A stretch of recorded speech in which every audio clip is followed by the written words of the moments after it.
กตามรกสงสารรู้สรชีวา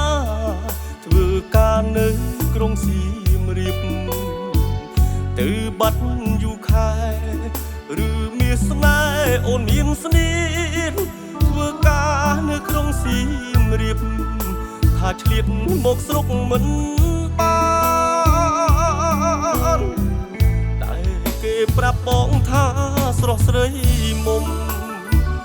អូនធ្វើការធំនៅក្នុងខារ៉ាអូខេបងខំស្វែងរករហូតបានជួបមាសមេអូនថាអត់ស្គាល់បងទេម្ដេចស្នេហ៍អូនធ្វើបែបនឹង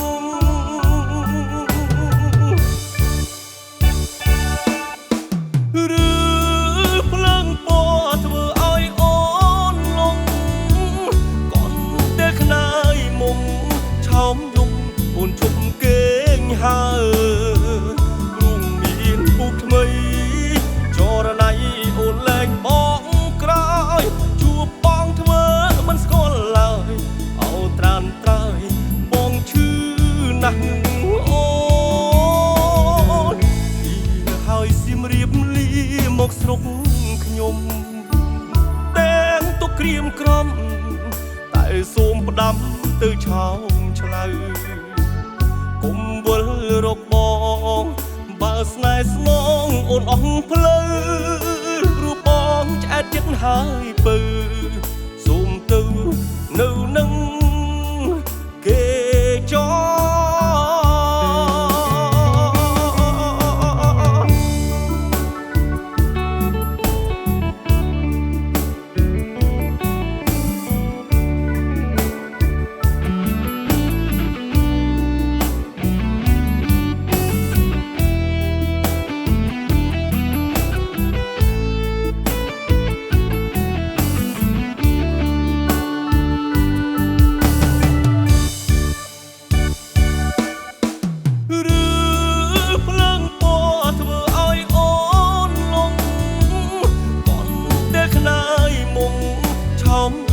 អូនជប់គេងហើ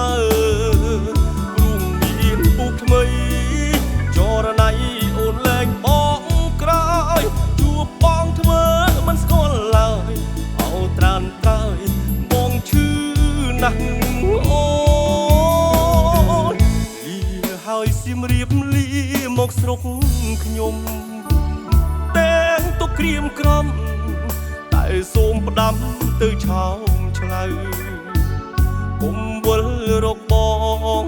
បើស្នេហ៍ស្មងអូនអស់ផ្លូវព្រោះបងឆ្អែតចិត្តហើយពើសូមទៅនៅនឹង